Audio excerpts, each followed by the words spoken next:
amigos, sejam bem-vindos a mais um episódio do Battistini Talks aqui com meu amigo Guilherme Paulo. Seja bem-vindo, finalmente. Muito obrigado, Battistini, é um prazer enorme estar com você. E eu acompanho, né, os podcasts maravilhosos, tem histórias maravilhosas.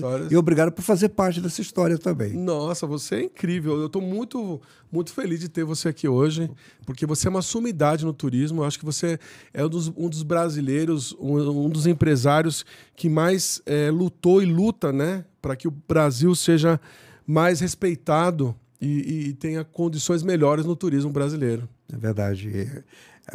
A luta é grande, né? Mas acho que a gente tem feito um trabalho assim de equipe maravilhoso, né? O próprio Ministério do Turismo também, né? Foi numa fase praticamente de uma remodelação total, né?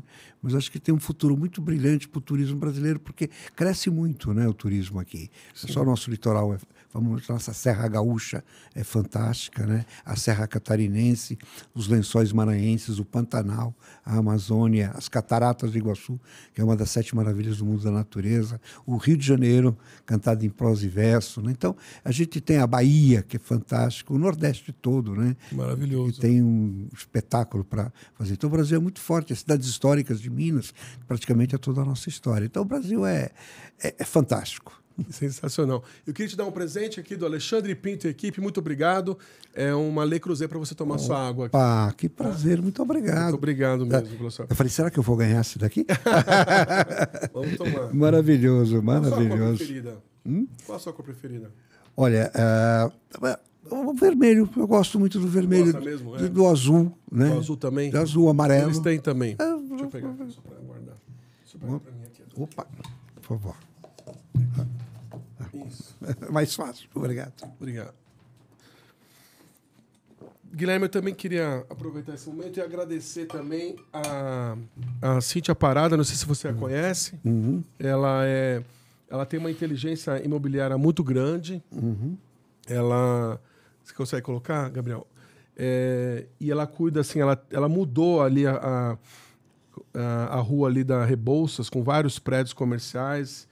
Se um dia você precisar, é só falar com ela, que ela é bem gente boa. É verdade, ficou linda, né, a Rebouças, né? Ficou linda, ela mudou completamente. Cíntia Parada, inteligência imobiliária. E também queria agradecer ao novo patrocinador aqui, não sei se você já ouviu falar, no Shield, que em inglês é escudo, é um banco digital, é o Bank Private. Aqui um presente para você também. Muito obrigado. E eles têm uma maquininha agora, gente, olha, que está totalmente... igual às outras maquininhas, mas é uma coisa diferente. Aqui tem uma inteligência embarcada que já tira a tributação. Então a pessoa paga menos tributação. Porque ele era contador e ele fez um estudo dentro da lei e tudo, e é incrível para a fonte de pagamentos. Isso é transparência, né? Transparência. Sensacional. Bom, sou Guilherme Paulos. Eu queria que o senhor contasse um pouquinho o que motivou o senhor a entrar no turismo lá atrás, um pouquinho, até chegar à fundação da CVC. Não, a história é um pouquinho longa, né? Porque são 54 anos, 55 anos vai fazer, né? Agora aliás, faz agora em maio. 55. Nossa, olha. 55 anos no turismo. Alusivo a 55 anos. Eu comecei como estagiário na IBM, com 17 anos, e na época nós pegamos uma pesquisa do governo do estado, e eu fui premiado na vida você tem que ter sorte, né? Então eu saí para fazer a implantação do sistema na época de computadores nas autarquias do governo do estado de São Paulo. Olha. Né? Então foi um trabalho maravilhoso. Eu fiquei com 6 empresas, entre elas o Banco do Estado de São Paulo, a Caixa Econômica Federal. Na época tudo célebre eletrônico, né? E era tudo muitas delas era manual. A Caixa Econômica Estadual era totalmente manual, né? Todas aquelas máquinas antigas e tal. Sim. Né? E o Banco do Estado de São Paulo já recebeu o barra 360, que os computadores que a gente tinha mais fortes eram 1401 da IBM, né? Então tive o privilégio de até trabalhar com o 360 com o pessoal do Banco do Estado de São Paulo. Era uma pesquisa para ser entregue praticamente em 8 meses, né? Eu consegui entregar em 6 meses. Caramba! Então, né? E eu ganhei um bom dinheiro, né? Naquela época eu ganhei equivalente a $6.000, né? Puxa. Então foi um negócio muito bacana. Porque $6 mil naquela época? Naquela época. Eu deixei a metade com os meus pais, né? E fui a outra metade, eu tinha um sonho com um amigo meu até, de a gente conhecer, ele tinha parentes na Itália, ele sempre falava para mim, pô, vou lá, ter meus tios na Itália e tal, e tal. Daí eu falei, nós compramos uma passagem aérea naquela época econômica para Lisboa, compramos um Europass, né? Mochila e dormi em albergue e chegamos até Roma, né? Foi Lisboa, Madrid, Roma. Depois de Roma conhecemos um grupo de brasileiros e fomos lá para Londres. Naquela época o mundo vivia, né, sobre mísseis, né? A Rússia com os Estados Unidos, tal, a Guerra Fria, né? Então, aquilo deixou os jovens, teve um movimento muito grande dos jovens, cabelo comprido, barba, as meninas de mini saia, né? E aquilo, assim, na Europa, vivia entre mísseis. Os jovens não tinham muitas perspectivas, por isso que surgiu esses movimentos, né? Mas eu voltei para o Brasil, a gente volta com a cabeça totalmente diferente, né? Daí voltei, fiz testes para voltar a trabalhar na área de computadores, né? Trabalhei uma época na Chrysler, depois eu fui para Burroughs, que era um outro tipo de equipamento, embora tinha formação da IBM, mas daí que era muito longe, era Guarulhos e tal. Daí eu vi um anúncio de jornal, você que conhece a Europa, e tal, venha conversar conosco, a Casa Faro Turismo, que tinha um plano de vendas, né? Muito legal. Você comprava em 20 vezes, pagava 10 antes e financiava os outros 10 em 10 meses. E aquilo, eu aprendi, como eu já sabia, né, um pouquinho de Europa, então tive uma grande facilidade. E depois também tinha um consórcio de viagens. Naquela época, o consórcio realmente era um negócio bacana, que reúne as pessoas, troca informações, monta-se grupos, né? E eu consegui montar vários grupos na Faro, né? Com o Dr. Mário, tal, com a área de vendas também. Foi um aprendizado muito grande com o turismo. Caramba! Né? Daí, bom, começamos a trabalhar fortemente com o turismo. Daí o Dr. Mário pediu para mim acompanhar uma viagem para Buenos Aires de um grupo que tinha sido formado. E tinha um deputado estadual que tinha sido eleito, que até eu tinha atendido ele, né? E, por coincidência, ele adorou a viagem de navio e falou, pô, quero montar uma agência de turismo em Santo André. Né? Eu falei, que ótimo, tal, pô, é legal. Eu falei, quantas agências tem em Santo André? Ele falou, acho que não tem nenhuma. Daí eu pesquisei para ele, tinha 3 agências, né? Era Tour Geral, tinha Expansão Maringá, que é do Whitman, né? Que ainda existe, né? Ainda existe, né? A Maringá Turismo, né? Fortíssima, né? E era Tour Geral Brasil e tinha mais uma outra agência, um pouco menor, mas que atendia mais conta corrente das empresas do ABC. Né? Daí nós montamos... Daí o Carlos me convidou, no começo eu resisti, porque sociedade e tal, eu tinha um pouco de receio, né? Daí que eu digo sempre para as pessoas que o conselho é a melhor coisa do mundo, né? Conselho? Conselho. Eu fui falar com a minha mãe e com o meu pai. Mãe, toda super, não, meu filho, Santo André é muito longe, não. Meu pai falou, meu filho, você tem 22 anos, né? O que eu posso dizer? Tudo que eu pude dar para você, eu te dei. Daqui para frente é com você. Se eu falar não, depois você vai se arrepender, né? Acho que você tem que preparar o seu caminho, né? Acho que, olha, né? que bom. E daí, como chamava seu pai? Clementino Paulos, né? Então foi daí que nós começamos, né? Daí eu comecei, daí fui lá falar com o meu patrão, que era o Dr. Mário, né? Daí eu falei, bom, Dr. Mário, olha, já recebi um convite para montar uma agência de turismo em São Paulo, eu vou participar com 33%, mas eu vou pagar com o meu trabalho, porque eu não tenho dinheiro para isso e tal, mas eu acho que vai ser, né, bom para mim, a minha carreira, tal, como profissional. Estou muito satisfeito aqui, mas, né, queria um conselho do senhor. Né? Ele olhou para mim e falou, conselho? Né? Quanto tempo faz, Guilherme? Eu falei, eu conheci, eu contei a história, conheci o deputado na viagem, ele gostou da viagem. Falei, uns 3, 4 meses, né? Então faz 3, 4 meses que você não trabalha mais para mim. Eu falei, como? Não, eu venho todo dia e tal. Mas você fez conta, tua cabeça não está mais aqui. Tua cabeça está no planejamento. Você não fez um planejamento? Falei, de fato, né? Falei, claro, é um horizonte diferente para mim, mas... Claro, nossa, são frases impactantes, né? Não. Então, acho que foi... E foi um passo, eu falei, obrigado, né, doutor Mário, acho que... Né, e você foi muito honesto, né? Acho que na vida a gente... Né, nossa, muito transparente. Né? Então, eu falei, olha, tem que seguir, né, minha vida, segue em frente, né? E ele falou assim, eu gostaria que o senhor deixasse uma porta aberta, né, para mim. Ele falou, porta aberta? que sentido que é a porta aberta para você, né? Eu falei, não, eu vou lá, não é aquilo que eu imaginei, o que eu sonhei, né? E eu gostaria que ficasse, né? Eu pudesse voltar. Ele falou, Paulo, eu não trabalho com fracassados. Nossa. Me deixou, né? Eu falei, mas na sorte que tinha um orelhão, na época não tinha celular, tinha um orelhão na frente aí, que era a fábrica na Avenida São Luís, que era um boulevard, né? Naquela época, tinha a França, a Itália. Nossa, era né, um negócio fantástico, né? Ali a Avenida a São Luís, né?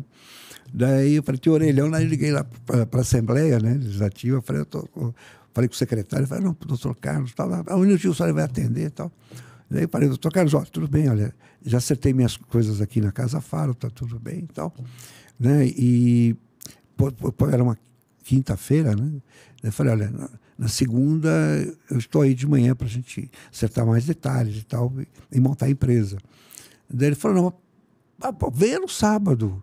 A gente pode escolher o lugar onde vai ser, né? Eu te mostro Santo André, as ruas principais, tal. E traga, porque eu estava noivo na época da Luísa, e venha com a sua noiva, que ele conheceu a Luísa, né? Ah, já era a Luísa? Já era a Luísa. Venha com a Luísa e tal, né? Daí fui com a Luísa, falei, vamos almoçar lá na Casa do Deputado e tal. Daí ele me levou para conhecer Santo André. Daí ele mostrou lá, Senador Flacker, né? Que era a Rua dos Bancos, a principal rua. Tinha o Cine Carlos Gomes, que era antigo, cinema tradicional de Santo André. Que lindo. Daí o Banco do Brasil. Daí tinha uma ruazinha chamada Getúlio de Lima, né? Que saía bem de frente ao cinema, né? E era o estacionamento do Banco do Brasil também. E as portas do cinema abriam, né? Para Cesário Mota com Getúlio de Lima. E as portas do cinema abriam. E tinha uma casa para alugar, né? Um predinho, era uma casa embaixo. Tal. Daí ele falou, aqui é um ponto interessante, né, doutor Carlos? Era Carlos Vicente Cerchiari. Ah, ele escolheu, então. Ele que escolheu. Então, daí foi que ele falou, não, ele é meu eleitor, né? Porque ele é deputado, é o Geraldinho, tal, não sei o quê. E daí nós alugamos a casa ali, começou a CVC, né?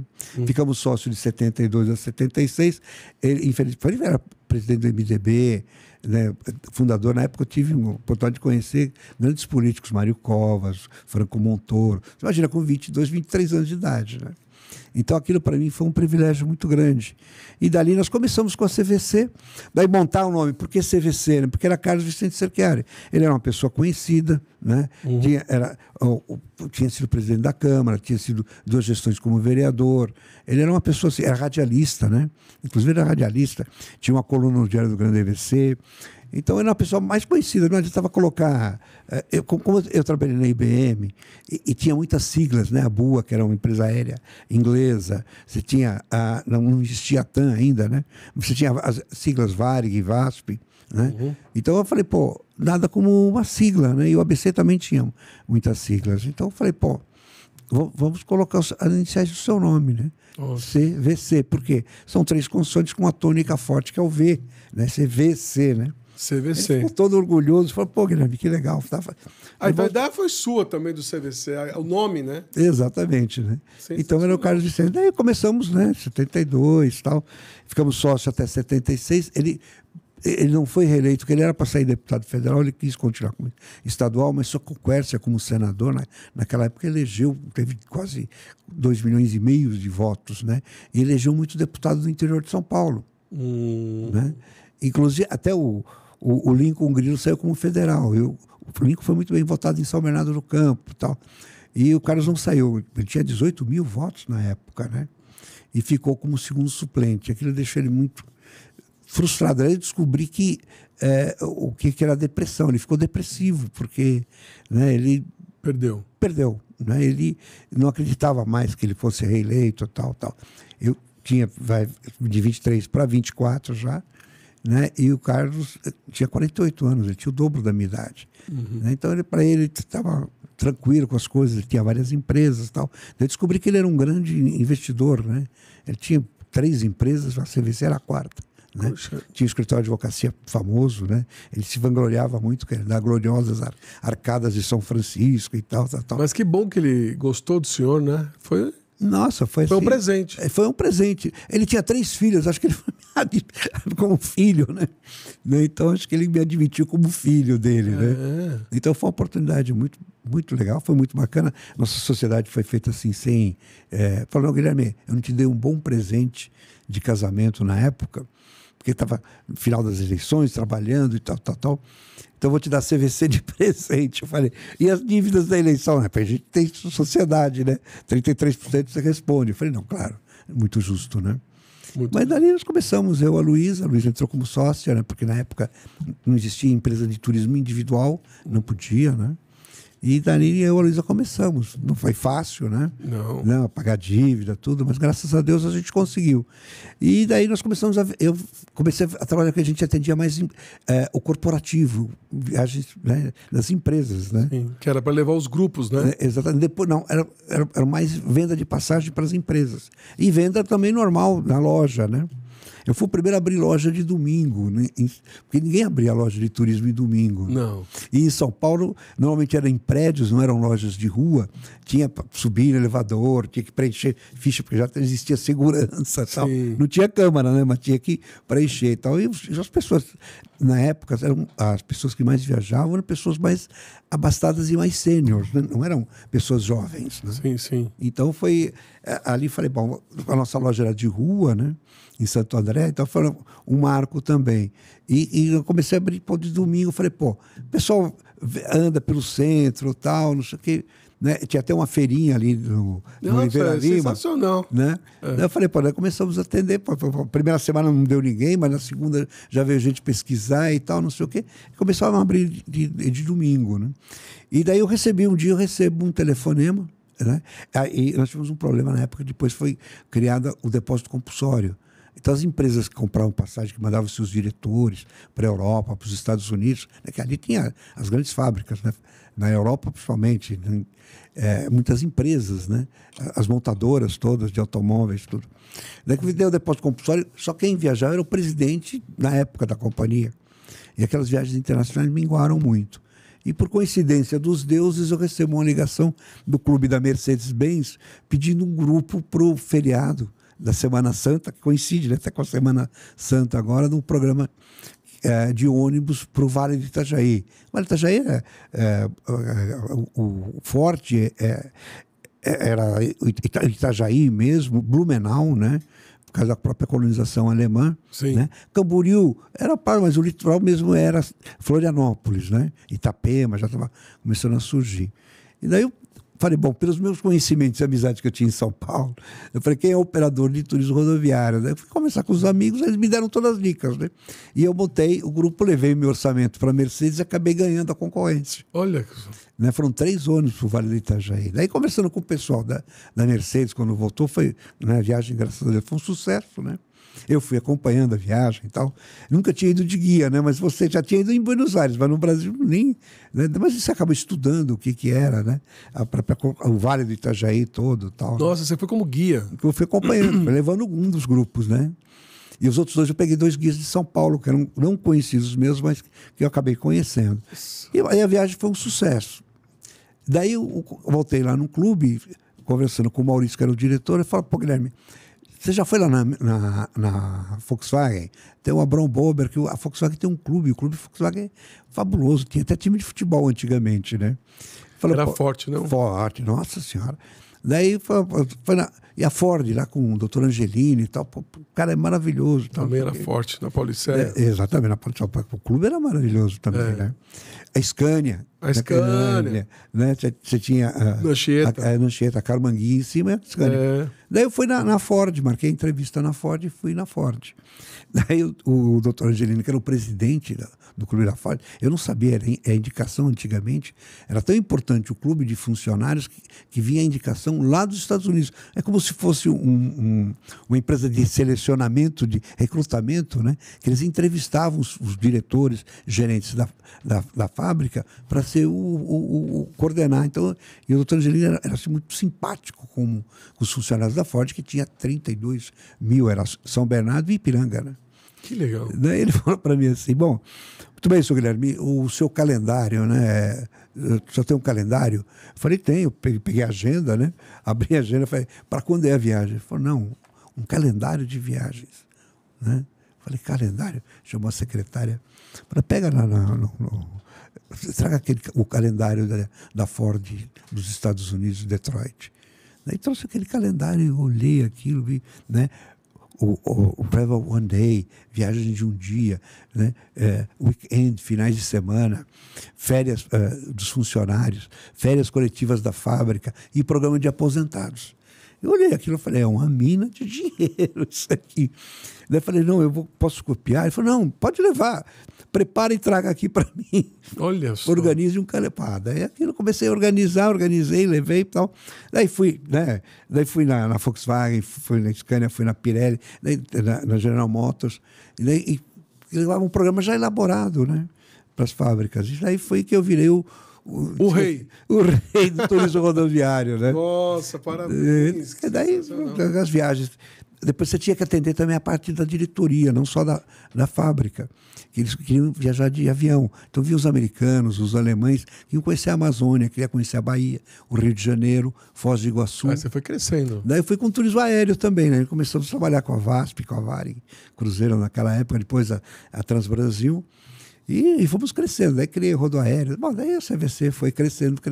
E é o que é hoje. A gente foi expandindo para o interior, porque essas fábricas também cresceram, né? Para Campinas, para São José dos Campos. Daí o São José dos Campos era, né? A Embraer, a Ingesa, né? Então tinha muitas empresas, né? Daí a gente começou a fazer, nós viramos o rei das empresas. Eu cheguei a ter na época, mais de 120 empresas conveniadas. Você vê, só de clube de funcionários. Né? Que sensacional. Né? Hoje não existe mais, né? Clubes de funcionários. Não existe. Acabou as indústrias. Né? A Volkswagen tinha 48 mil empregados, você imagina. Era uma cidade, né? A Ford 30, Mercedes 30, General Motors 30. Os clubes eram muito grandes. Né? Hoje só se for levar robô, né, Paulo? Não dá para ver mesmo que os chineses instalam a fábrica que vem tudo robô, né? O robô não viaja ainda, né? Não, quem sabe, né? Não sei. Quais foram os maiores desafios que você enfrentou ao longo da sua carreira? Olha, acho que desde do turismo rodoviário, que a gente tinha que mexer muito, porque a gente nunca teve autoestradas no país, né? Então, realmente, a gente sofreu... Quer dizer, organizava, tal, tanto que eu tive uma frota de 13 ônibus. Os ônibus de 2 andares, praticamente eu trouxe a ideia lá de Londres, né? E desenvolvemos com a Marco Polo, né? Sala de jogos, o entretenimento. O turismo sempre foi muito ligado ao entretenimento. E as viagens rodoviárias eram maravilhosas, porque a pessoa contemplava a paisagem, né? Então, e os ônibus eram muito confortáveis, janelas panorâmicas e tal. Então, isso nós inovamos muito com o turismo rodoviário nessa parte. Mas, com o tempo, daí, acabei um dia fazendo cálculo de quanto gastava óleo diesel, pneu, não sei o que. Liguei para um fornecedor nosso, falei, Toshó, você acabou de ganhar 13 ônibus. Falei, como, senhor Guilherme? Falei, fica com os ônibus, eu vou utilizando e você me paga, eu não preciso pagar você, eu vou utilizando pelo quilômetro rodado. Daí desmanchei a empresa de ônibus, mas ele manteve as cores da CVC.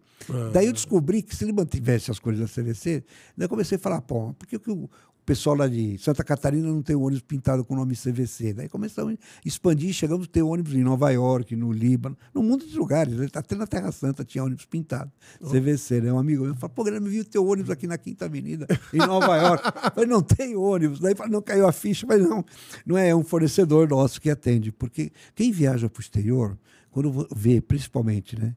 A assistência é muito importante nos agentes de viagens. Né? Por mais que a internet evolua, etc., mas a assistência é a coisa mais importante. Você chega num aeroporto em Dubai, você encontrar uma pessoa com a plaquinha CVC, a hora que você desembarcou do avião, entrou no saguão, aquilo dá um alívio. Né? Dá um alívio. Então, pô, vê lá, né? A segurança. Batistini, opa, sou eu. Tem alguém me esperando aqui. É verdade. Né? Então, a assistência é muito importante. Então, um dos grandes passos que a CVC deu sempre foi assistência aos seus clientes. Né? A gente falava assim, a nossa majestade, o nosso cliente. Né? Então, é o respeito que tem. Daí tivemos Daí apareceu a oportunidade de ter uma empresa aérea, daí comprei a Webjet. O Rolim brincou comigo, ele falou assim, olha, 2 alegrias, Guilherme. Uma quando eu compro e outra se você conseguir vender. Né? Você precisa ser bilionário para ficar milionário, para ficar pobre. Né? Eu falei, mas essa não é a sua história, né? Brinquei com ele. Daí ele falou, não, mas né, boa sorte e tal. Né? Então a gente teve a Web. Daí acabei vendendo para a Gol, com o passar dos anos. Eu lembro. Né? Todas as crises que a gente enfrenta, né? Dólar lá em cima, preço dos barris de petróleo. Muita gente fala que o preço da passagem aérea é cara, né? De fato é caro, mas com o dólar a 5, a 6, a desvalorização da nossa moeda é muito grande. Muito grande. E o custo é muito grande. Uma empresa aérea não é só... os aviões ninguém compra, é leasing. E o Brasil ainda, uma ajuda que o governo federal deveria dar para as empresas aéreas nacionais, era financiar esses aviões através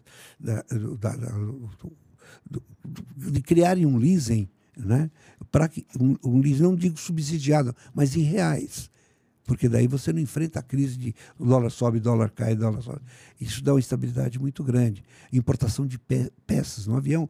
Tudo quando você faz os cheques, quando você manda vir as peças de manutenção no avião, é 25% que você paga de imposto. É muito alto. Embora a gente tenha a Embraer, mas tudo que você comprar um avião, né, hoje, o Legacy 600 ou qualquer outro tipo de avião da Embraer, você tem que nacionalizar com 25% de imposto. Então, ele custa, muita coisa. Né, ele custa $15 mil, 15 milhões um avião, mais 25%, mais 20%. Quer dizer, é um absurdo. Então, acho que teria que ter um estudo melhor para que não houvesse essa defasagem. Porque as empresas americanas sobrevivem, né, com toda a crise do mundo, mas a baseada é dólar, é diferente. Diferente. Por isso que o preço é mais em conta. Então, o Brasil sofre muito quando fala passagem aérea por 200, 300, vai quebrar as empresas como está aí, todas elas com um verdadeiro sufoco, né? Estão fazendo acordos, etc, etc. Então, hoje, tripulação composta é complicado. É caro, né? É caro. Hospedagem individual para comissário. Então, realmente, tudo isso custa direto, né? Então, a gente sofre muito, pelo menos a operação dos aeroportos também. Então, a aviação é um negócio muito...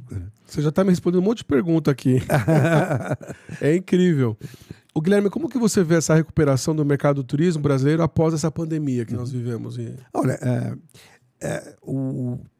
você tem que ver aonde estão os grandes movimentos do turismo, né? Quando surgiu, o primeiro impacto foi na Itália, em Roma, depois pegou Espanha, Portugal, Inglaterra, tal, e depois os Estados Unidos, né? Eu falei, tenho amigos meus, operadores, grandes operadores da Europa, falei, qual o comportamento? Porque chegou depois de 6 meses aqui, né? Qual o comportamento? Daí ele falou assim, nós contratamos, não é um guru, é um especialista que faz o prognóstico futuro. Tá? É como você contratar uma empresa, né, que olha o que pode ocorrer.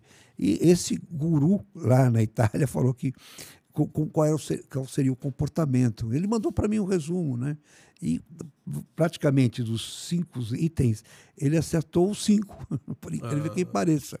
Por quê? Como é que seria? Primeiro, o cuidado com a higiene pessoal, né? Que as pessoas teriam que usar máscara e teria que ter uma higienização, lavar as mãos, né? E a roupa que você chegava em casa, ficava quase nu, né? Para entrar em casa, etc, etc. E que as residências virariam verdadeiras fortalezas na internet, né?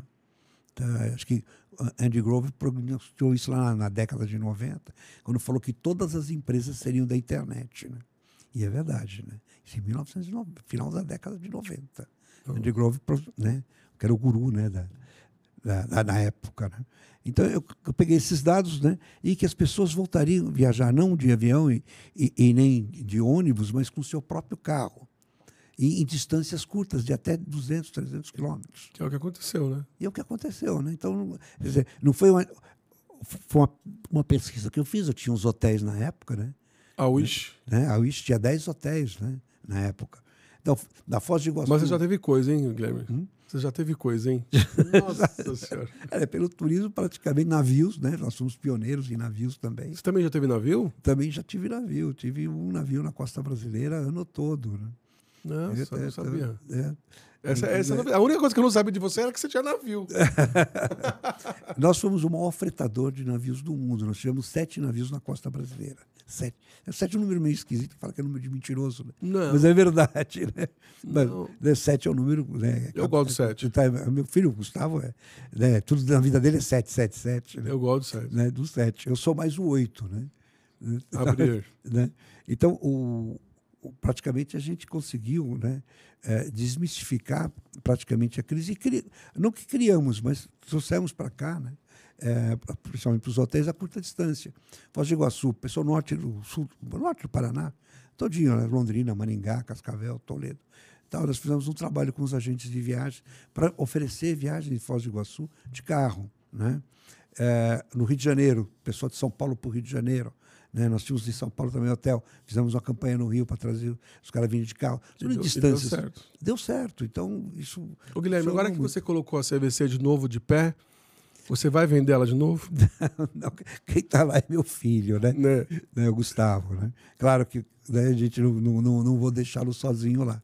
Mas o investidor é ele, é o dinheiro dele, né, que ele colocou lá. Né? Sim. Né? Então, quando eu vendi as empresas, ele teve participação até na própria CVC, porque ele era o meu braço direito. Sim. Né? E o Gustavo teve esse... Não, e ele é o seu sucessor, né? Exatamente. Ele, não, e informação que eu digo sempre, né, que eu tenho a oportunidade de falar do Gustavo, ele é o cara mais bem preparado do turismo, eu digo até mundial, porque ele passou por tudo, né? Dentro da CVC, na área de operação, como funcionava, né? A operação CVC, né? Você imagina transportar perto de 6 milhões, 16 milhões de passageiros ano. Né? Ele viveu essa época. Né? Sim. Hoje transporta mais de 20 milhões, mas daqui a pouco ele pegou 16 milhões. Companhia aérea, empresa de ônibus, hotéis. Ele passou por tudo isso. Né? E vivenciou essa experiência até da venda para Carlyle, quando nós vendemos. Né? Então, acho que a formação dele é importante. Tanto que ele falou para mim, há 2 anos atrás, que ele falou, pai, é um momento oportuno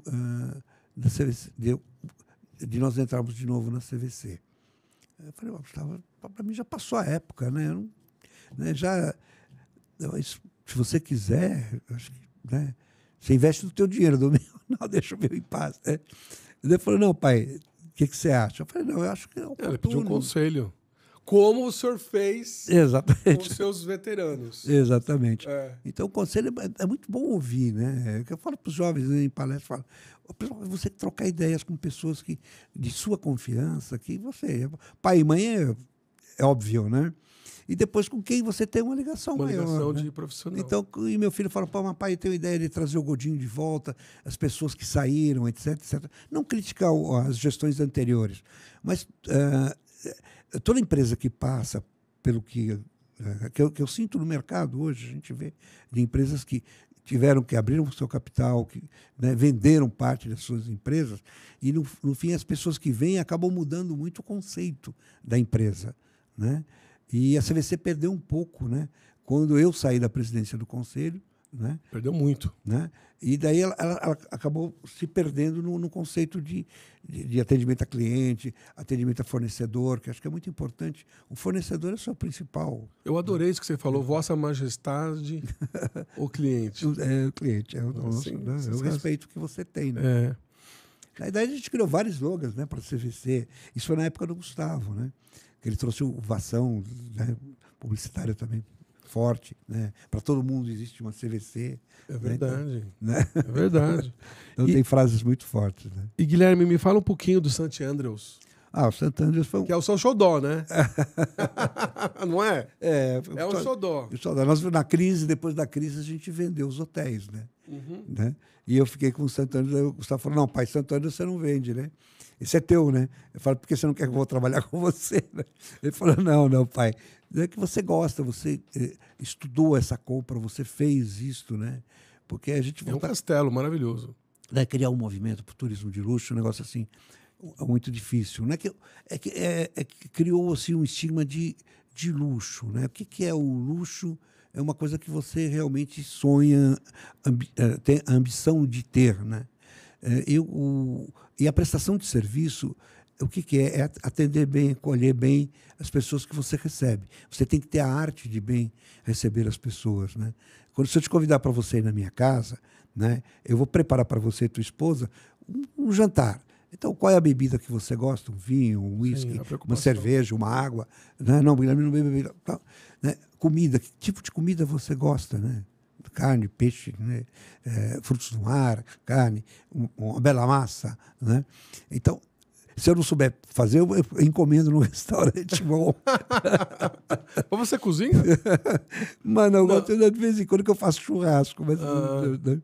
É a mania de gaúcho, né? Porque a gente tem uma cultura mesmo de gaúcho lá por causa do Rio Grande do Sul. E o St. Andrews foi feito com esse conceito, né? Tanto que na época eu falei, bom, o que eu entendo de luxo? Eu tinha feito um... Que ano que você adquiriu? Vai fazer 15 anos já. Tá?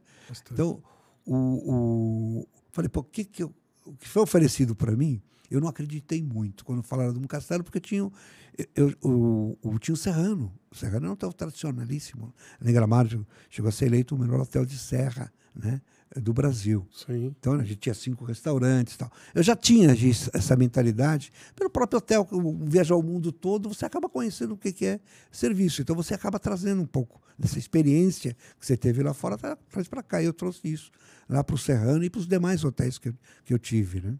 Então, eu falei, pô, quando me foi oferecido, falaram de um castelo. Eu falei, conheço bem Gramado, nunca ouvi falar de um castelo. Mas porque era uma residência. Né? Era um casal de Novo Hamburgo, que tinham 3 filhos, e ele gostava de jogar golfe. E o grande sonho de quem joga golfe é jogar lá na Escócia, no St. Andrews. E eu tive a oportunidade de fazer um tour de cruzeiro de castelos e fui visitar o Castelo de St. Andrews. E aquilo ficou na minha cabeça. O filme parece mesmo Escócia. Exatamente. Né? Então, falei, até o próprio nome, St. Andrews. Tal. Tem até a historinha né, que ele foi um apóstolo de Cristo, que era o Santo André, que era o cara que era da pesca, o pescador. Né? Sim. Né? Então, a história é bacana, que o rei da Escócia teve um sonho, que estava em guerra com a Inglaterra, ele teve um sonho que ele viu, né, nesse sonho apareceu St. Andrews numa nuvem, que ele foi crucificado, mas em cruz, né? Tanto que a bandeira da Escócia é em cruz, né? Por isso que ele acabou vencendo a guerra, né? E ele fez toda a bandeira azul com a cruz, né? E Santo André também tem a cruz. Se você pegar Santo André, tem. Ficou Santo Andrés. E aquilo não me ligou. Quando me falaram disso, eu não acreditei muito. Mas daí eu falei, e até eu deletei a mensagem que tinha vindo no meu e-mail. Daí passou uns dias, a Daisy, acho que não acreditou muito. Ela pegou a minha secretária, ela pegou, imprimiu e colocou na minha mesa. Daí eu olhei aquilo e falei, nossa, existe mesmo, né? Um castelo. Para lembrar St. Andrews e tal. Daí eu falei, bom, olhei no relógio, eram umas 11h30 da manhã. Daí eu falei, desliga na TAM, pega um bilhete para mim, estou indo para Porto Alegre. Eu cheguei em Porto Alegre, liguei para o corretor, falei, não, sou Guilherme, eu espero o senhor aqui já dentro do local dele. Me deu o endereço, que era num condomínio fechado. Falei, não. Lá fui lá, olhei, era um castelo mesmo, tem um lago na frente e tal, uma paisagem maravilhosa. Pronto, né? Vai ser meu. Daí, quando a proprietária estava na porta, tal, né? Começamos a conversar, meu irmão mostrou, tinha 6 quartos e tal. Falei, pô, legal, gostei e tal. Daí ela falou o preço, falei, depois a gente conversa, né? Falei, vou lá pro hotel, fui lá pro Serrano e tal. Daí o corretor me levou, pô, Guilherme. Eu falei, olha, está um pouco fora de preço, não, né? Ele falou quanto? Eu falei, a metade. Eu falei, não, a metade não vai vender, né? Ela tinha pedido 6 milhões na época, né?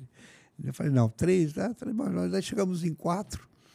Daí ele me ligou à noite e ela falava, ele 4 ela fecha. Eu falei, tá bom, 4 tá bom, vai. Tá fechado, eu pago amanhã, né? Eu falei, tem que correr atrás do dinheiro no outro dia, né? Nossa. Daí eu falei, bom, tudo bem, né? Eu paguei, né? Aí fizemos em 2 vezes, falei, olha, pago agora metade, outra metade na escritura, tal. Resolvemos, eu fiquei com o castelo. Daí eu falei, bom, eu olhei aquilo lá, falei, meu Deus, eu vou falar para a Luísa que eu comprei isso aqui, ela vai me matar, né? Eu falei, pô, você, né? Já vendeu os hotéis, o que você vai fazer com isso aqui? Né? Eu falei, deixa eu ver, eu convenço. Né? Daí comecei a fazer uma obra, chamei o arquiteto que trabalhava comigo, tal, daí mandei ele para a Escócia, né? Daí ele foi para lá, olhou, tal. Nossa, que legal. Daí pesquisou, trouxe. Que cuidado que você teve, né? Então, um profissional para lá. Não, tem que mandar ali, não tem jeito. Sensacional. Né? Então daí ele veio com as ideias, nós nos aprofundamos, começamos a obra, tal, daí falei, puxa vida, como é que eu vou... O que eu entendo de castelo e de luxo, de coisa diferente e tal, né? né, de fazer uma adega, fazer isso, fazer aquilo. Aí, conversando com uns amigos, me indicaram praticamente o cara que fez, que eram grandes relações públicas do Copacabana Palace, né? Que é o Zé Eduardo Guilhem, já falecido.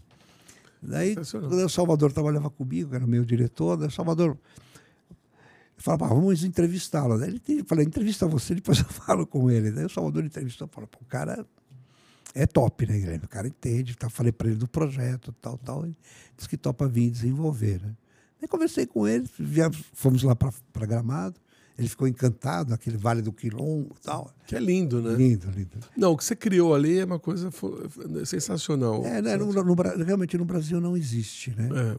E a qualidade que a gente fez. E o Guilhem, né, com todo o glamour, né? Tinha a lapela, na lapela acima, com o brasão da família Guilhem e tal. Né? Então, e conheceu todo como montar, como os talheres de prata, os pratos, as marcas, decoração, papel de parede, ele me ajudou, tudo de fora, né? Se você for lá hoje no castelo, aquele papel de parede tem 16 anos, né? Desde a instalação e da inauguração, né? Praticamente foi um ano de obra. De 6 nós fomos para 11 apartamentos, né? Então, era um negócio de serviço de mordomo que ninguém tinha. É bem petit comité. Exatamente, na concierge, né? Então, capitão para receber os mordomos, recebem as pessoas, levam, né? Então a gente tem todo um diferencial muito grande. A Adega Gourmet, um restaurante premiado. Nós temos praticamente mais de 30 prêmios internacionais, né? Somos o único relais chateau hoje do Brasil. Sem né? dúvida. Nossa. Então, é uma marca. No mundo tem 502 hotéis. Né? Você tem um único aqui na América do Sul, no Brasil. Né? A Argentina tem 4, o Uruguai tem 2, o Chile tem 2, aqui na América o Peru tem, né? Porque lá também tem, né, o glamour do trem, né, da Louis Vuitton. Então tem o hotel, né, o Belmont também lá no Machu Picchu. Então você tem a Colômbia também tem. Então o Panamá, México tem, né? Então e o Brasil só tem um único hoje, que tinha 2, né? Era um no litoral aqui da Bahia, né? E o Santana. Esteve no Rio de Janeiro no passado, mas também acabou perdendo, desistindo. Aí já não sei bem a história. Mas nós mantivemos, aí nós estamos há 15 anos com a marca Relais Chateau, né? Então é uma marca que realmente a nossa adega é premiadíssima, né? A adega tem mais de 1.500 rótulos e tem 80 tops, né, de linha, desde um Romani Conti, um Petruzzi, né? Tem vinhos assim de alto nível. Muito chique. Muito chique. Ô, Guilherme, tem mais algum assunto que eu não tenha perguntado? A gente tenha falado do St. Andrews? Não, acho que é um complemento total, né? Total. Acho que o St. Andrews hoje nós temos de novo. O site para mim do St. Andrews, por favor. St. Andrews. E é bem diferenciado que, além da adega que a gente tem, né? Eu comprei uma pousada do lado, transformei ela no Mountain House, que é um anexo, né? Que são 8 apartamentos. Então tem 19. Eu tive uma experiência maravilhoso, de ir na Europa ver uma casa, fiquei hospedado numa casa, né? Ali no Estoril. O jardim é lindo também. O jardim tem as hortênsias, né? Que é fabulosa. É lindo. Né? Então, esse é o Vale do Quilombo, né? Nós temos o projeto do Carbono Neutro também, que eu estou desenvolvendo. Acho que é um dos únicos hotéis do Brasil. O que é aquele ursinho ali? É o nosso mordomo. As crianças adoram, né? E essa casa de férias é uma casa de 500 metros quadrados, porque hoje a região da Serra Gaúcha permite que as pessoas passem uma semana no bar. É um pub inglês mesmo, né? A adega, como eu falei para vocês. Você pode jantar na adega. Tá sempre lotado, também. Viu? Eu liguei lá para mim, nesse feriado não dá. Não dá. Mas eu vou sim. Desde a entrada, né? Os jardins, né? Maravilhoso. E tem a Capela de St. Andrews também, é espetacular, né? Guilherme, para encerrar, eu queria falar com você também o que você pensa, o que você visualiza do futuro do turismo. Olha, acho que essas experiências, cada dia mais, as pessoas têm que vivenciar experiências, como eu te falei, né? Nós não temos só a região, né, serrana do Rio Grande do Sul, mas você tem Santa Catarina com a Serra do Rio do Rastro, que é um negócio espetacular. Você tem o Pantanal, que é maravilhoso. Você tem Bonito, que é bonito, né? Mesmo o Rio Grande do Sul, você tem Torres, que é o litoral gaúcho, mas a água é fria, a água é gelada, tal. Mas você tem as falésias, né? E tem um torneio anual que é dos balões. Aquilo fica igual a Capadócia. Espetacular, um negócio assim, maravilhoso. E também tem os lençóis gaúchos, não tem os lençóis maranhenses, mas é cidreira, né? E hoje uma coisa muito forte também é o enoturismo. Os vinhos nacionais cada dia estão se performando melhor. Tem vinícolas mesmo hoje fantásticas no sul do Brasil que se compara. Não digo assim, temos vinhos melhores que os argentinos, melhores que os chilenos, temos até equivalente. Os nossos espumantes são premiados internacionalmente. Né? Na França, não é? Quer dizer, você pega Garibaldi, a capital é o único lugar que pode dizer, usar a palavra champanhe, Garibaldi. Né? Então, o turismo é muito forte, ele caminha muito para essas experiências. Sim. Você vê Trancoso, né? o litoral, que é um espetáculo. Sensacional. Né? Tem Jericoacoara lá em cima, né? Você tem os próprios lençóis maranhenses. Você já pensou em escrever um livro? Já tem escrito, tem um livro, depois eu vou presenteá-lo também, mas com os 45 anos da CVC, que foi o Inácio Loyola que escreveu por mim. Eu quero, hein? Num depoimento. Quero autografado. Você da Luísa. Né? Guilherme, então tem. Eu queria te fazer umas perguntas, você vai falar o que você sente, tá? Pois não. Sobre o que você acha sobre casamento. O casamento, acho que é você unir o amor que você tem, né? Não só pela sua vida, né? Mas pela companheira que você vai ter, né? Ao longo da sua trajetória, né? E eu tive a felicidade de ter a Luísa, boa portuguesa, né? Que me deu 2 filhos maravilhosos, né? E que realmente é uma pessoa que é a companheira. Acho que grande parte desses sonhos que eu tive com o turismo, ela ajudou a realizar esses sonhos, né? Não ajudou, não, ela fez também, né? Então, ela cuidava dos recursos humanos da empresa, na época, né? Então, é uma coisa assim que ela ajudou a construir, ajudou a fazer equipe, né? E a CVC era uma equipe que ela cuidava, né? Eu cuidava mais da área de vendas, de promoção. E ela, né? E ela cuidava administrativamente da companhia. Olha, Luísa, mas fez uma homenagem, hein? Esse é o casamento. O casamento é a coisa fiel. O que você pensa da sociedade atual?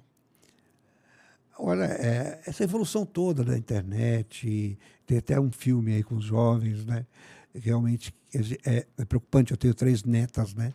Maravilhosas. A gente vê, acompanha a educação junto com o Gustavo e vê a sociedade precisa de cada dia mais o entrosamento do amor entre as pessoas, né? Essas guerras que estão acontecendo não tem nada a ver, né? Acho que poderia ser amenizada de uma forma bem diferente. Como eu te falei lá no começo quando eu tive a experiência de ir para a Europa e ver os jovens vivendo entre mísseis, né?